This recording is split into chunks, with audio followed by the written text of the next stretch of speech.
I embarked on a journey in a suburb I did not know anything about. Back in a day when I don't even know if Google Maps was a thing or it didn't really work.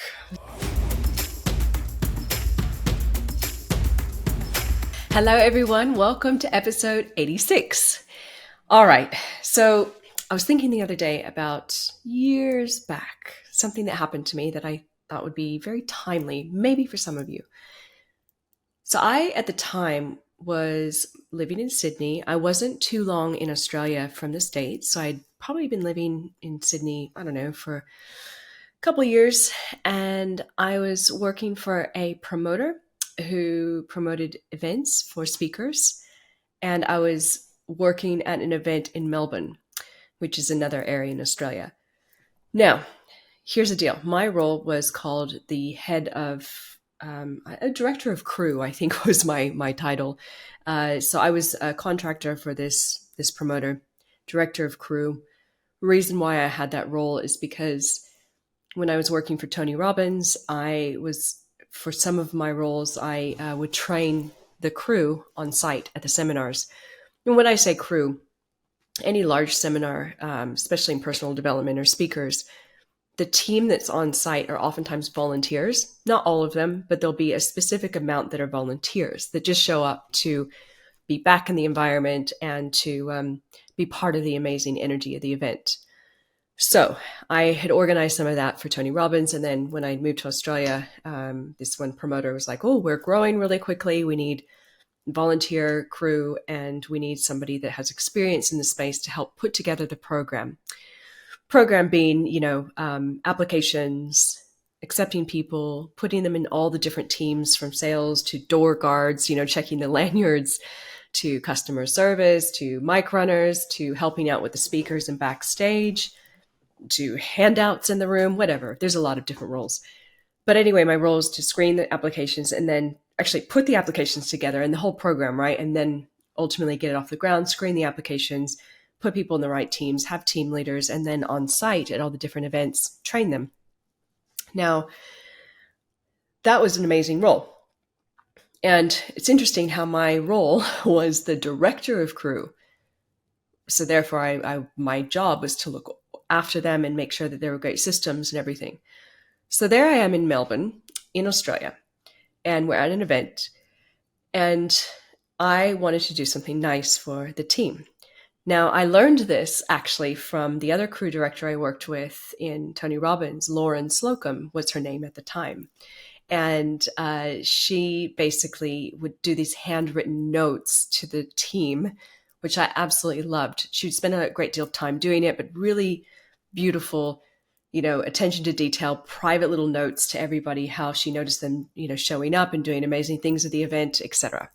So I thought, I really love that, and I want to do that for the team that I've put together. And I think this is one of the first events that I had in that particular role.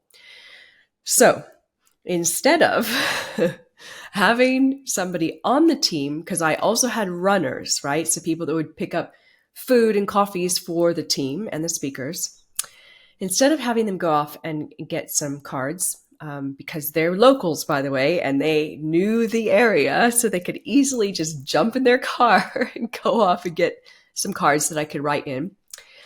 I embarked on a journey. So it was lunch break, and running events, if you run events, they're exhausting. I mean, the lead up to the event, the bump in, we're talking a seminar with at least 1,000 people. So it's big. The bump in, the training of the crew, the management of all that prior, and then just the late nights, early mornings. So I instead of having food and relaxing, I embarked on a journey in a suburb I did not know anything about. Back in a day when I don't even know if Google Maps was a thing or it didn't really work. So I took off. I thought, oh yeah, look, there's a suburb down the road. And surely there'll be a gift store or a shop that sells gifts or stationery or news shop or something. So I'm like, cool, I'll go and head off during lunch. So I make sure everything's good to go. People are, good in case I was going to run a little late or whatever. You guys, I am walking down the street. It seems like it was around the corner. It was not. I'm walking. It was the middle of summer It was disgustingly hot and humid. And if any of you know Melbourne at all, and if you live there, it's like a city of four seasons in one day. And you can have like rain one moment and then crazy heat the next. This is the heat. So walking in probably not the most comfortable shoes either to go find a shop where I can get gift cards. I mean, ridiculous. So walking, sweating, walking, and finally find this shop. Cards weren't that great, but it's the only thing they had, and I'm like, that's it. I need something. So I grabbed the cards and I'm walking all the way back. I'm wanting to think I was gone for 2 hours. It might have been an hour. It might have been just over. I don't remember exactly. I just remember how horrible it was. So I walk all the way back to this huge venue. I get inside. I still haven't had lunch. And straight away, things are hectic and picking up, and everyone's participants are back in the room and everything's, rocking and rolling. And I then go and sit down and then endeavor to write out the cards.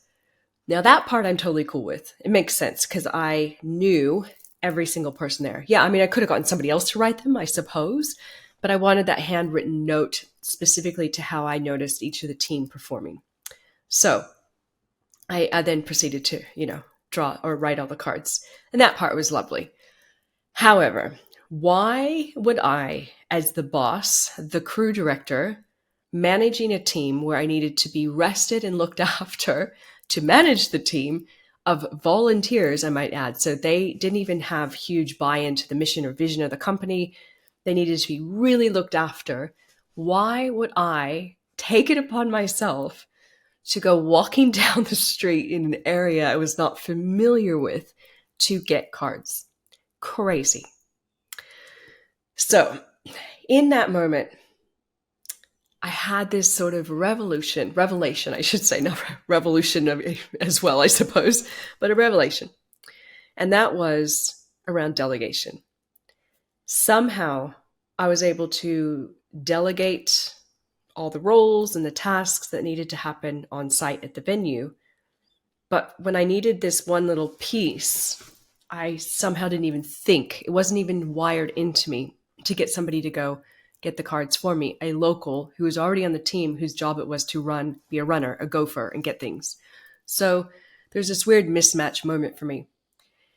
And it's helped me when I've grown my business. I still fall back on the whole thing where, it's easiest if I just do it myself. But it's definitely been kind of an anchor and a memory for me of asking a better question of, am I the best person to do this? Not, am I going to do it the best or the quickest, but am I the best person to do this? And for those of you growing your business, we can easily get in this trap, right? Today, I'm part of a agency mastermind group. So there's digital agencies mostly in the States, but all over the world. And we come together once a month. And today we had a mastermind call. One of the ladies in the group, she was saying, I'm just so tired of having everything come back to me. Like, all the team is always asking me how to do things. The clients always want me to come in with strategy. It's just constant. And she goes, I'm absolutely exhausted and nothing seems to change. And it's because she's in that mindset of, I'm the only one that can do that job, rather than how do I stop and delegate and create systems and procedures to then allow me to be removed from the situation. And guys, it's a hard one, right? Because if you're busy and you're right in it, sometimes you do have to just jump in and sort it. But in the long run, if you keep doing the same thing over and over again, disempowering your team and not allowing others to do things in your business, and also training the clients to be too reliant on you, you're just never going to grow.